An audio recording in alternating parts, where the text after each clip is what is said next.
Welcome back. We are now in chapter 3.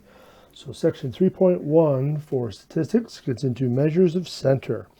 So we have the chapter objectives. The methods and tools presented in this chapter are often called descriptive statistics because they summarize relevant characteristics of data, whereas if we make generalizations about populations, we are using inferential statistics. So another way to think of it is usually part one of statistics is the descriptive side of things, maybe a little bit of inferential at the end, but the second part of statistics, so if you take a stats 2 class, we'll get more into the inferential side. So we're going to focus on descriptive statistics in this course, and with, like I said, a little bit of inferential at the end. So, all right, so what are we looking at? First thing is measures of center, which we talked a little bit about last chapter, is a value at the center or middle of a data set. So what we're going to look at here are some common types of measures of center, which you've probably already heard of before. Mean, median, mode are the three main ones, but there are other ones as well. So let's take a look at how mean is defined. So the arithmetic mean, or just simply the mean, of a set of data is the measure of center found by adding the values and dividing by the total number of values, data values. So that's a long definition to say in words. Mathematicians like nice short formulas. So how can we develop a formula for this? So we first need some notation. So X is going to describe, it's a variable, but it's going to describe the individual data values, or in some cases, it's just describing the whole set of data values. So that's what X is going to be. N, lowercase n, on the other hand, is going to be the number of data values in a sample. So lowercase n for samples, uppercase N for populations. All right, so again, that's just how many numbers are you dealing with. This funky symbol, which is called sigma, and even more specifically, it's an uppercase sigma, it's a Greek letter. It's going to denote the sum of the data values. So anytime you see that symbol, think add. I got to add stuff up. X with a bar over it, or X bar, is going to describe the mean. So that's the symbol that we would use for the mean. But that's only going to be for a sample situation, which is what we're going to be dealing with this chapter. But when we go to population means, then we're going to use a different symbol. And so this is a symbol, another Greek letter called mu. And it's a lowercase mu. And that will be the mean, that will be the variable we use for population mean. So we have our two formulas now. We got X bar is equal to the sum of X. So again, you're adding up all those values divided by the number of values in the data set for a sample. For population, we got our sum of our x's again.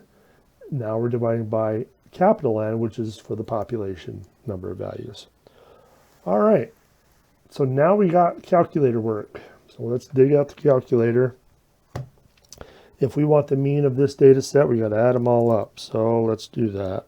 51 plus 63 plus 36 plus 43 plus 34 plus 62 and 73 and 39 and 53 and 79. So if we add up all those numbers, we get 533, and then we're going to want to divide that by 1, 2, 3, 4, 5, 6, 7, 8, 9, 10. Well, we can do that in our head. 53.3 should be the mean. Easy peasy, right? Well, let's do it again. Now, obviously, just be careful with the decimal points and things like that. It's easy to make a mistake. So 7.3 plus.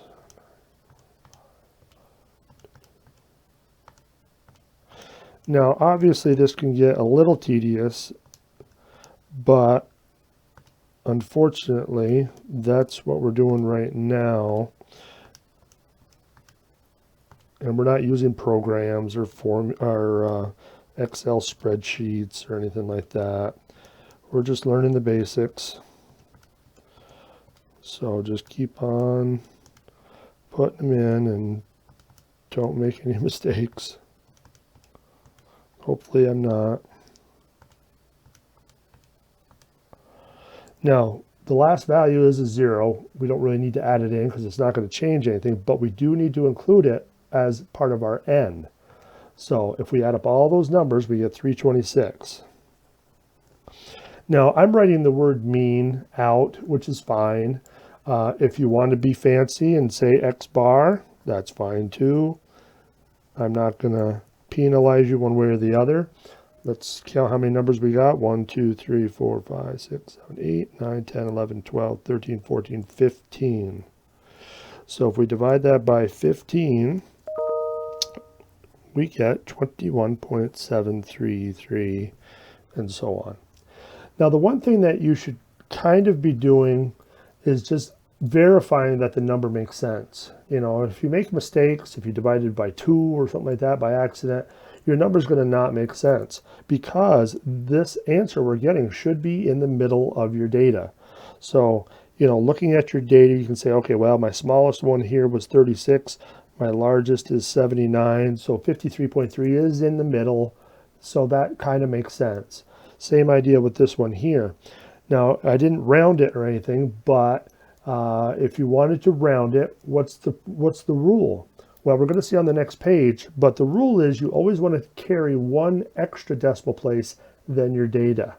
So in this case, because all of our data had one decimal point, we would want to round it to 2 to be proper. So 21.73 would be our mean. So that's that, and again, we kind of can see that it's in the middle. Our smallest is 7.3, our largest is, looks like 38.1. So yeah, so that's in the middle, so we're probably okay.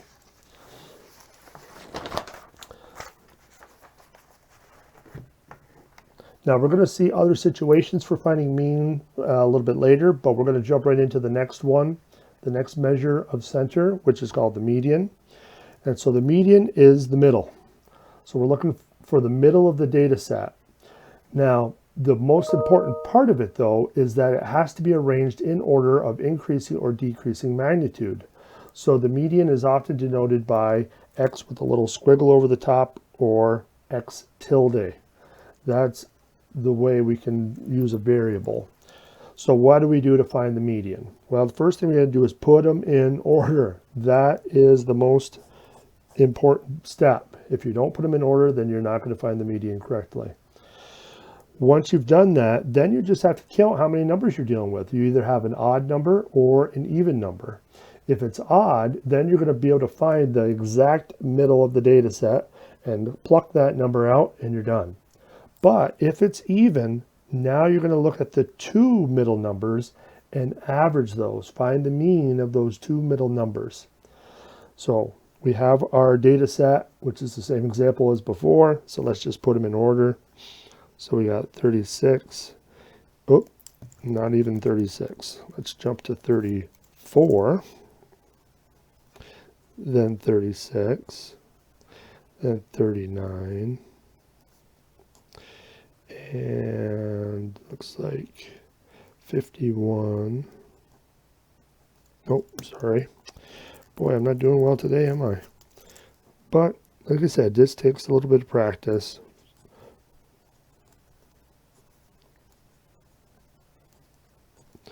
Uh, 62, 63, 73, 79.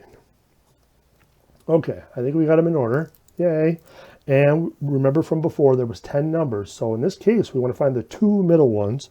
So we can kind of work our way in from both sides and see that 51 and 53 are our two middle values. So the median better be 51 plus 53 divided by 2, which is 52. So now be careful when you do this on your calculator because it's easy to make a mistake. Do it in 2 steps. Be deliberate. Add those two numbers up first, hit equals and get your result, and then divide that result by 2. If you try to type it all in on one line, more than likely your calculator is not going to do it right because it's going to want to divide first and then add second. So you got to be deliberate. All right, so let's do this one. So we got 0. Okay, so what I'm going to do is I'm going to pause it, and then I'm going to jump to the end here. Okay, so we've got all of our numbers written down, and they are in order. So let's just double check though. 1, 2, 3, 4, 5, 6, 7, 8, 9, 10, 11, 12, 13, 14, 15. So there's 15 numbers in this case. So now we should be able to work our way in and find that one middle number in the middle. So 1, 2, 3, 4, 5, 6, 7, 8. So we have 23.5 if we go in 8 spots. Let's go in 8 spots from the other side. 1, 2, 3, 4, 5, 6, 7, 8. So this 23.5 looks like it's the middle from both ways. So that should be our median. All right. So let's stop there, and then we'll pick up the rest on the next video. See you in a minute.